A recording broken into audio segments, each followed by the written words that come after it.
Hello, lovelies, and welcome to a summer launch party for my very brand new book, Swords of Aetheria. Yay!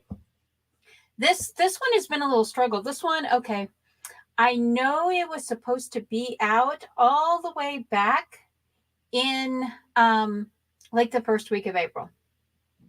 Migraines had other plans for us. So it got delayed for April, it got delayed for May, it got delayed for June. So finally it is July. I am on, I don't know, the seventh or eighth medication in 18 months. So hopefully, fingers crossed, I'll be able to get back on track with publishing the Relic of Time War series. So book number 9 is out. That is my cover. Yes, it has been such just so much trying to get through things to get to the point where I can publish this. I am so excited that I am finally there. And I guess, let's see, I guess I should probably read you the blurb of the book first of all. But before that, I would just like to say hello, lovelies, to Rachel. Thank you so much for coming in. Hello, Jules. Yes. Oh, no, you are not holding up my stream at all. I was supposed to do this morning, but yeah. Thank you so much, Jenna. I do appreciate it so much. Without the support of my lovely friends and my fellow fantasy world builders, I would not even be pushing through with all of this as I am now. Yes, woot woot. All the woots. Hello, Paget, my lovely. When is the next Foggy Fox Mysteries? Okay. Waiting on the next book. Yes, dance party. The scene is called Collide, and it is from No Copyright Music Channel. The band's name is Electronomia.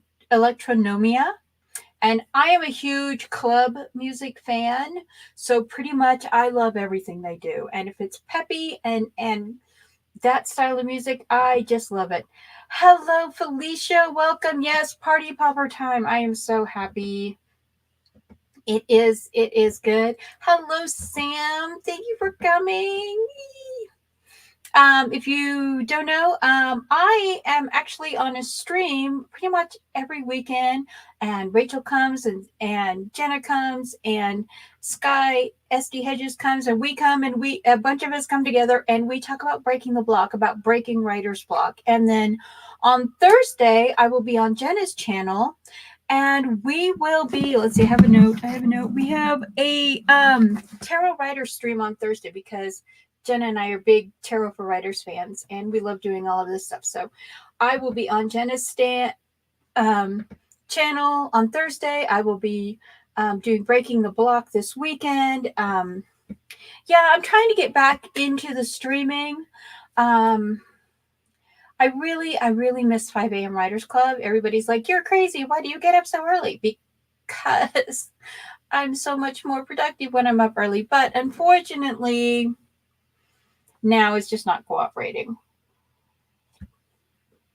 Thank you. Yes. I'm the person that wrote a 120,000 word book, pulling tarot cards for 3 tarot cards for every chapter. Breaking the Block will be on Sky's channel this Sunday. ST Hedges. Yes, it will be there this Sunday. Okay. And thank you for all the pretties. Hello, Jen. Wish you were here in Colorado. It's only like 85 degrees and 25% humidity. I know you're melting in the deep south. Me too. It's tough to do to get up super early. Yeah, it really is. Okay. So what do you want to do first? Do you want to look at the pictures from the ones that I had to choose for the cover art, or do you want to hear the blurb for the story? I will let you pick. So Felicia's asking, am I on Ream? No, I am not. I am not on Ream. I've done some serialized fiction. I started off on Wattpad and then I moved to Inkitt, so I am used to that serialized fiction format. I was also one of the sci-fi fantasy writers that was in the beta launch for Vela. So I was in Vela for before they started letting romance in, and then the platform got taken over by romance, and I don't write romance, so yeah. I sadly just once the romance arrived, all other genres were fighting for like 10 to 12% of the market share of the entire platform. So yeah, but no, I'm not on Ream. I'm not if you go to my Inkit page, you can find all my fiction there, my serialized fiction for free. My rough drafts and stuff, I keep it there. Jen responds to the weather. Today isn't bad. Tomorrow is back to the heat wave. Ugh, yes. Both is good. Love the cover. Okay, well, I'll go ahead and jump to the cover art then. Let me pull that up. Let me make that bigger. How would I? There we go. All right, so for the cover art, this is what I ended up going with the cover, but this is the image that I created.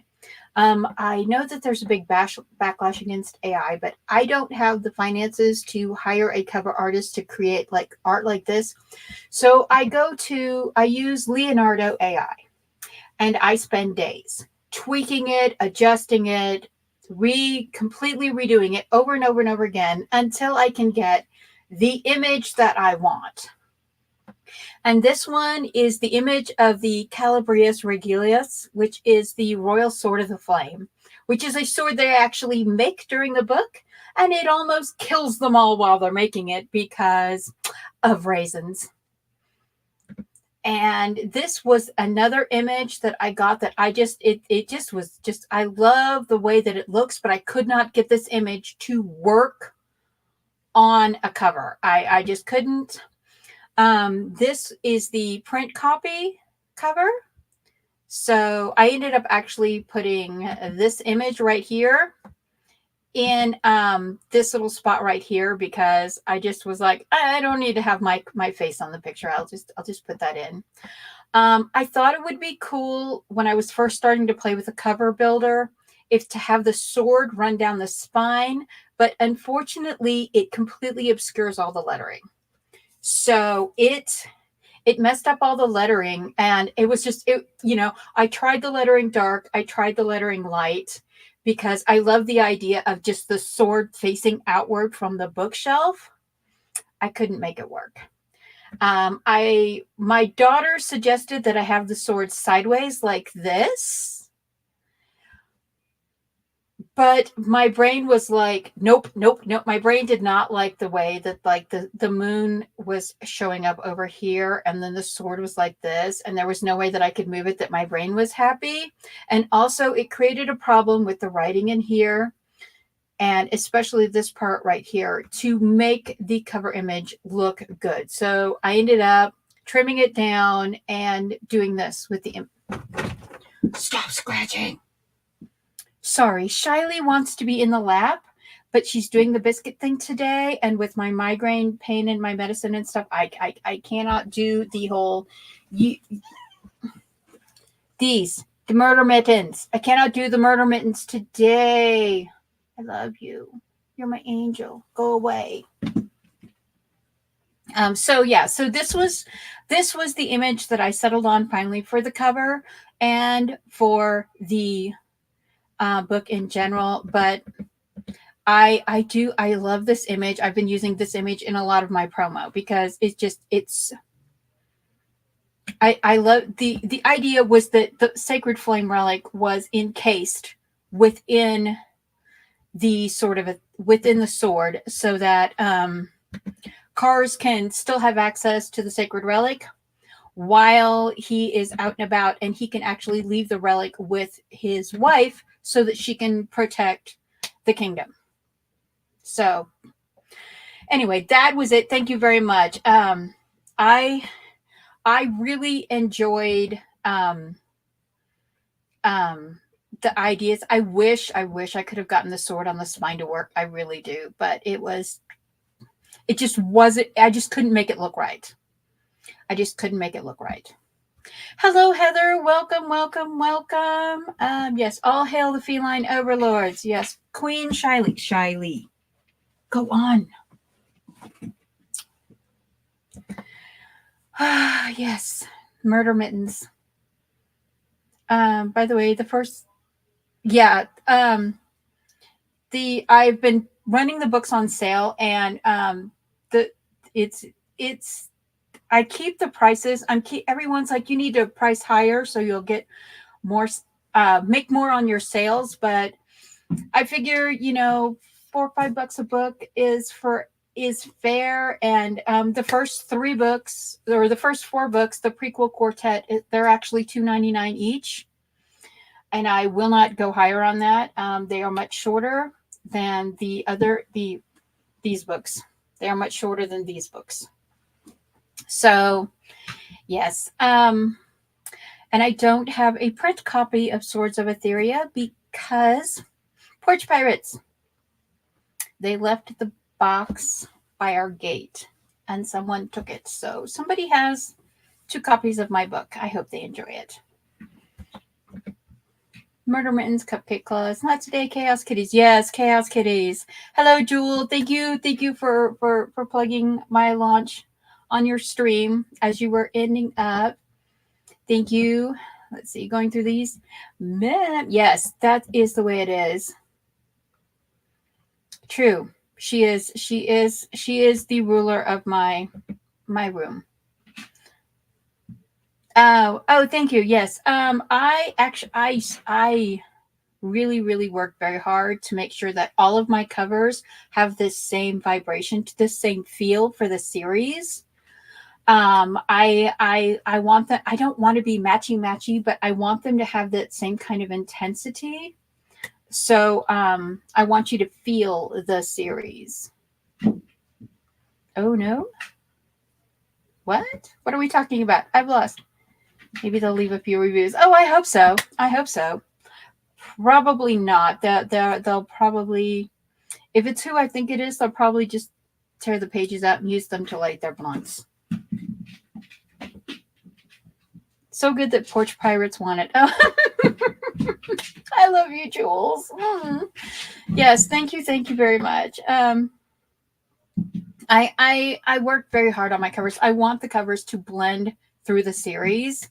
Like on the very first book, I have the actual image of the Relic of Time, and then through different books, I have. Let me take my turtle down.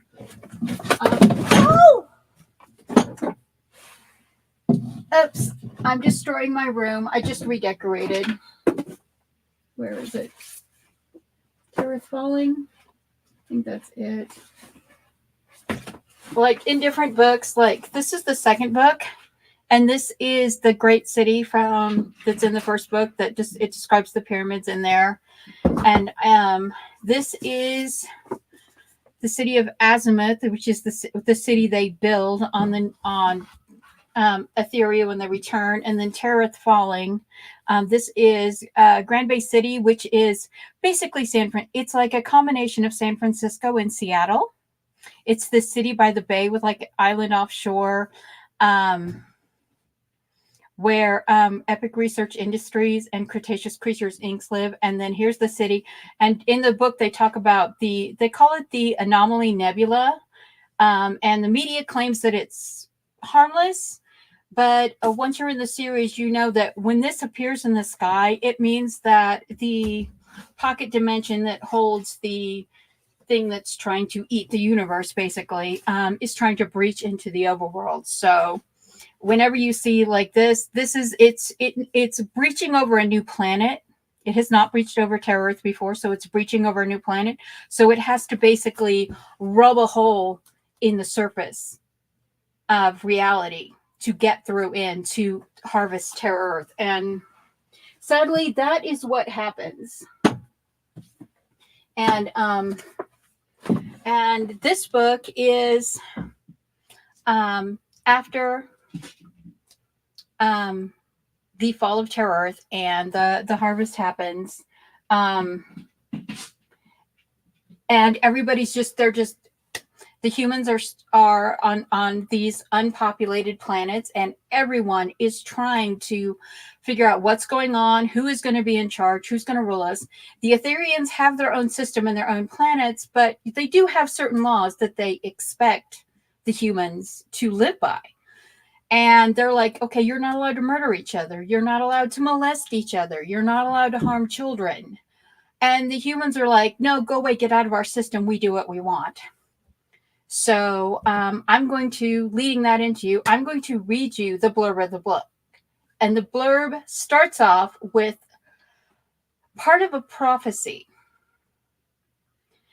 If we fail this time, it will be the end of everything. We are down to the last moments before the Devourer breaks free of the prison we contrived for it. If the Lord of Shadows indwells Damien, and the Devourer is released from the pocket dimension, hope and love will die, and every world and realm with them. It will devour all. High Lord Adamos of Adamos. So he was the last oracle from the previous generation, and he comes back in dreams to visit everyone that's alive right now, and he gives them warning, and this is a warning that he is giving to Karstein, who is his son. So the blurb reads, Terrearth was harvested. On a handful of worlds, the remnant of humanity survives. Now the colonies are struggling to remain united across the vastness of space.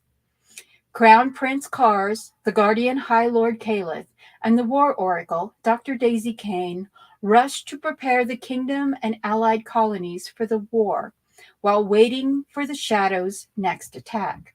Danger lurks on every world and in the hearts of many. Allies and enemies sometimes stand side by side, but how to tell them apart?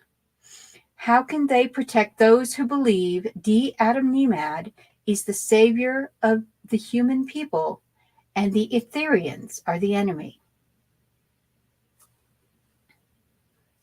So that is the blurb, and it basically talks about how, like, Damien's people he controlled the United World Council on Terrearth before the harvest, and they basically convinced everybody that there is no threat, you don't need to leave.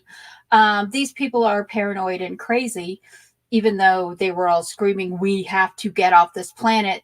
Once the harvest comes, nothing will protect us. And then the harvest hits, and 8 billion die in a day. And at the beginning of Swords of Aetheria, they're doing the accounting, and there's less than 250,000 humans left. So the human race has faced an extinction level event. And now they're trying to, like, survive. And the person who is behind the extinction level event is the one who is actually managed to subvert and get control of one of the human systems. And he's like, no, I'm just an investor and a philanthropist, and I think the Aetherians need to go away, and we just need to live our own lives. So that starts in this book, and then it really, really starts in the next 2 books. And you begin to see where media manipulation and who controls the opinions of things, who controls the opinions, thank you, Eva, how they control the population, to the point that they manage to convince people to not save themselves, to not save their families. So there's some deep themes in this. There are themes about how far do you go to be a good guy? How far do you go to be a bad guy, or to hide that you're a bad guy? What do you tell your friends and family when you know things are coming? And there's a thing called the law of oracles, where if you know of your death or of someone else's death, you're not allowed to speak of that in the Aetherian culture. And that actually is going to bring up some problems in future books. But yes, so there's people who have knowledge that they're not allowed to talk about the future, and everyone else is just trying to figure out how to survive the war. So it's going to be a crazy ride for the next few books because the war's here. This is about this book. This is mainly about the opening volleys are happening. They're getting their swords ready because the war's here. Hello, Margaret. Thank you. Welcome for coming. Thank you. Yes, thank you very much. Party like button. Yes, thank you. Please hit the like button. Yes, thank you, Eva. Okay.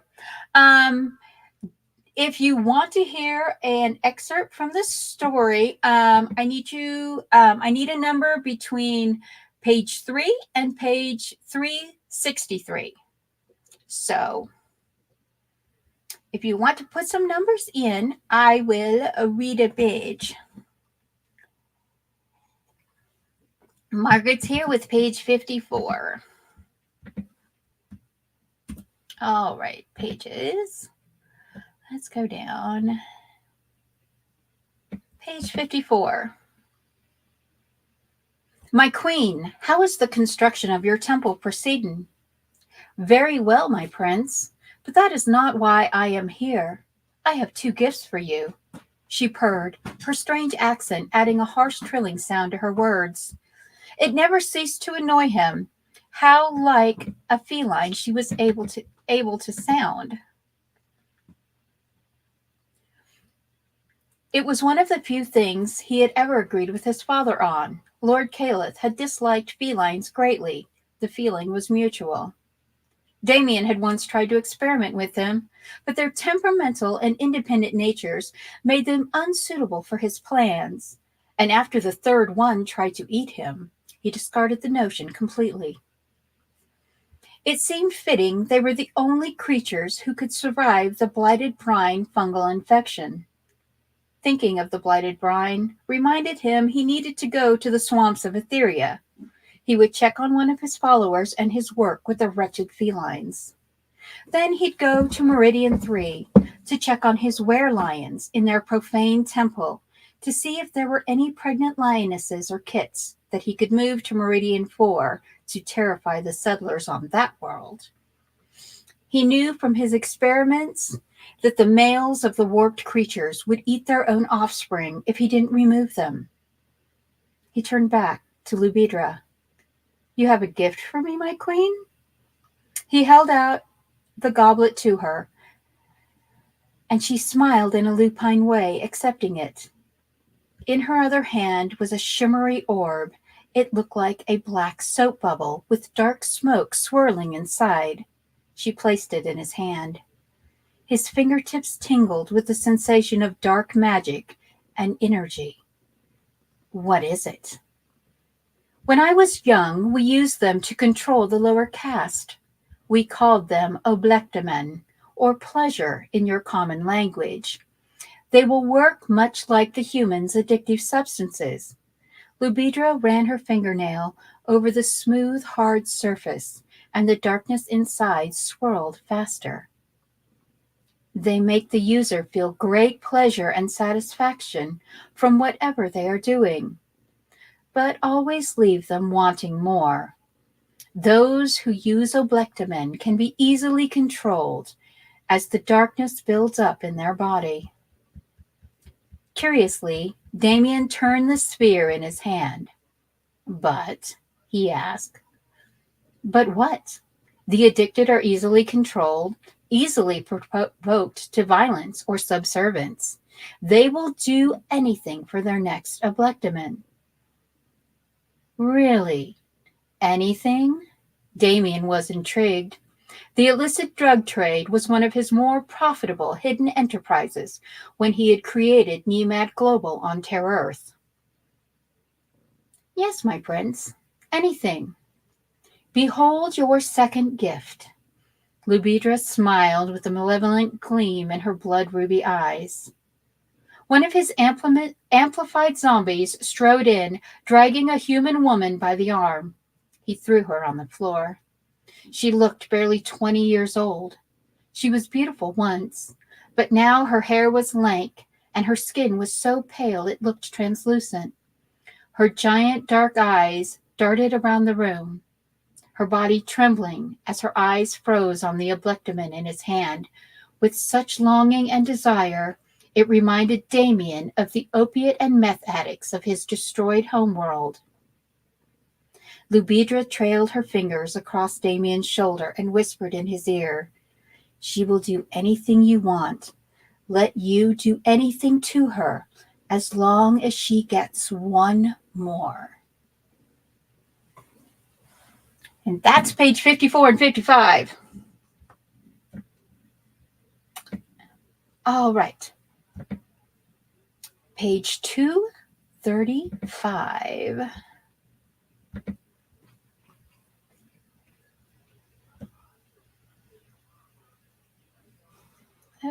Scrolling.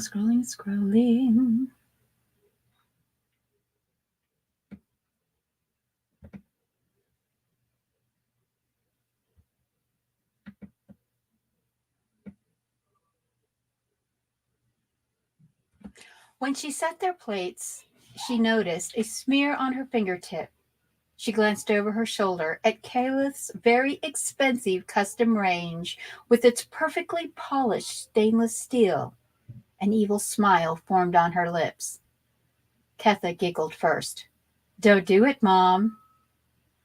Jenna, who was eating with one hand and petting Fish Lover with the other, looked up. "What?" "Oh, just resist, Mom." Daisy wiggled her finger at her daughters. "Must touch it." Both girls started giggling harder, but their uncle just rolled his eyes. "You'll get in trouble, Daisy. You know how he is about his kitchen." "But it's so shiny, and I do like shiny things. I'm an oracle. I can't help myself." "Mm-hmm," Yuri hummed in a disbelieving tone. "Had to smear sticky paste all over his range when you know he won't be home, could not help it? Or revenge for unplugging your coffee pot could not help it?" Daisy's eyes crinkled in amusement, and the twins laughed harder. "It was too shiny, couldn't resist it." The calm chimed, and Daisy looked guilty as she answered it aloud. "Good morning, my love." Kaleth's voice came to the speaker. "Good morning, little flower. Can you ask Yuri if he is coming to participate in the assault run course today with Karstian?" Yuri nodded. "He says yes. Anything else?" Daisy answered too sweetly. "Yes. Don't touch my range." Kaleth growled, and the twins burst out giggling. So he demanded, "Girls, did she touch my range?" "No, father," they chorused, but in the background they could hear Abri and Cars laughing too. "I mean it, Daisy. Do not touch it. Just give Yuri my extra armor and come. We are staying the night at the palace," he ordered before disconnecting. Daisy smirked, looking at her fingertips for a moment before pressing 2 more on her toast, and then 3 cocoa and peanut butter prints were impressed into the very center of the polished steel of the top of Kaleth's range. They all gaped at her audacity. "What?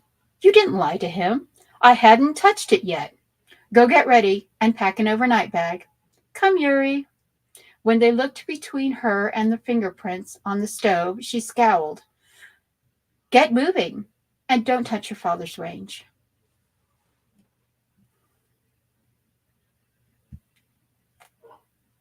All right. Number 48. Bye, Jen. We'll see you later. Intense. Yes, those are. Thank you.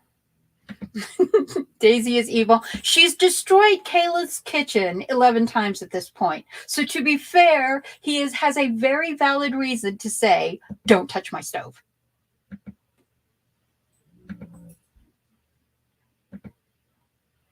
All right. Let's see. Okay, we have hit the 30-minute marks, but where's the other page number? I saw another page number. Okay. Page 48.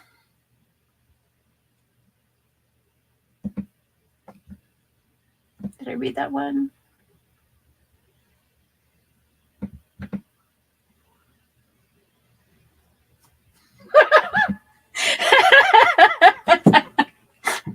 Page 48 is the scene earlier in the book where Daisy is touching his range.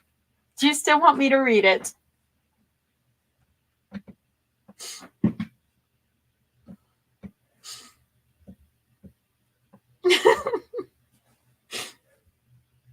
Well, won't hurt. Yeah, no. I know. I mean, yeah, it's second nature right now. Yeah, she's literally, she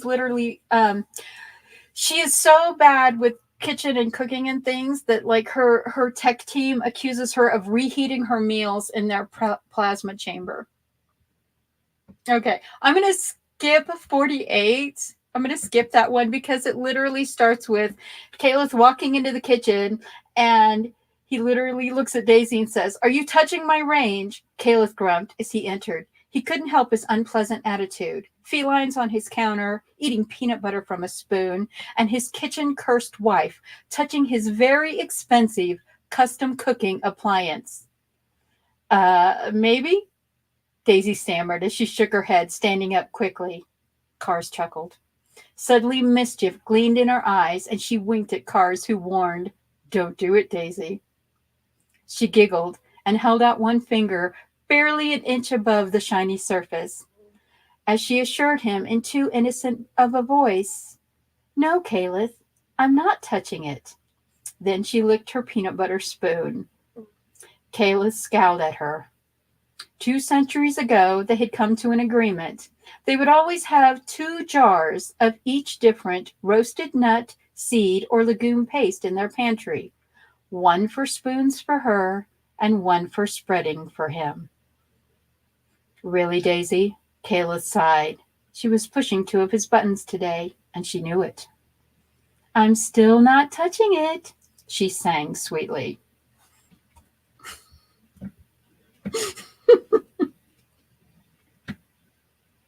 I love it when Daisy torments him about his cooking appliances. All right, last one, page 113 for Rachel. Page 113.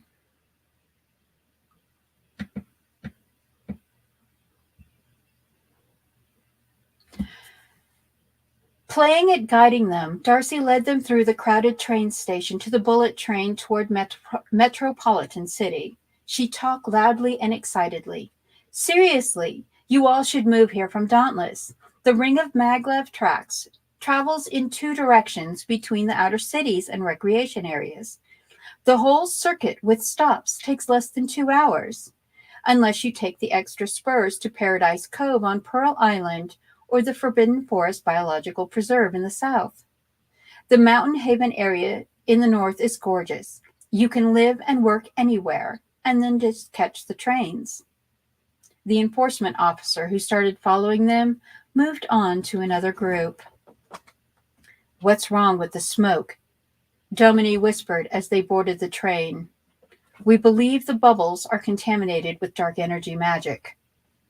To take it, you inhale the smoke.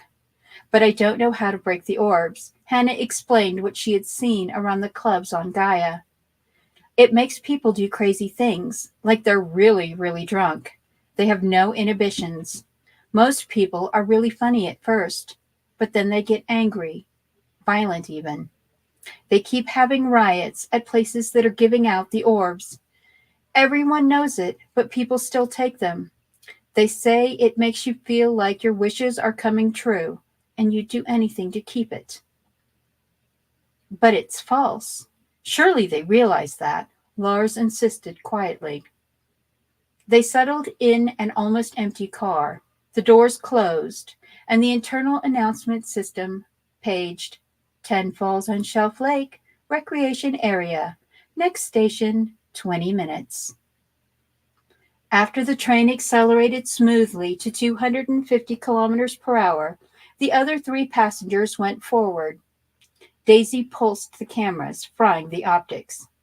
"We're clear," Moira stated, so Hannah continued explaining quietly about the orb.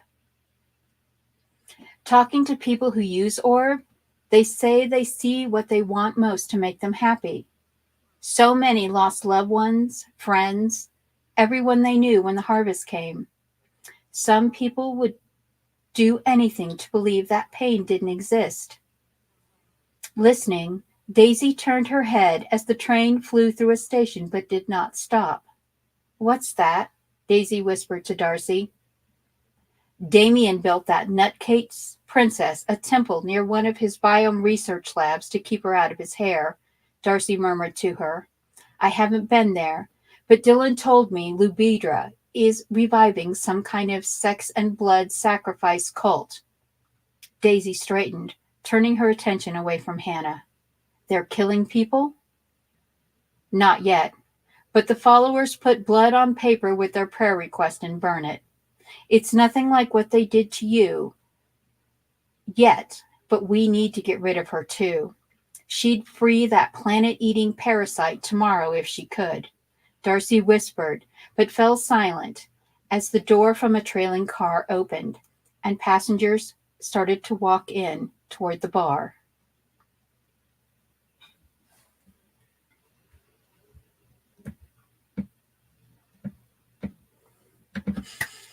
All right. And yeah, so you can see that, there's like some domestic bliss moments, slice of life moments, and then there's the talk about like the real sway of people to become addicted to things, to try to deal with trauma through and self-medicating. So there's some fun themes, there's some adult themes. Daisy can be very, very silly. Um, but there's also some very serious things. Damien, he's looking at the other colony. He's taking over this system, and he's not above using a basically magic drug addiction to do it, to get people to do what he wants. So it's these books they're gonna have some serious background topics going on while we're talking about the war. So there will be fun moments, there will be not so fun moments, but this how you face the war that you're walking into determines how easily you survive it coming out the other side. And so please, everyone, I hope you enjoy the excerpts. Thank you so much to everyone for coming and being here for my book launch. Really, this whole series is a labor of love, and it's a gift for my children. I started writing it when I was recovering from my stroke. I learned to read and write and use language again, creating this series. And I'm so happy to be down to the final 4 books, and to be able to say this is what is going on in the world. And thank you again, everyone, for coming by and for visiting. Be blessed and have a very lovely day.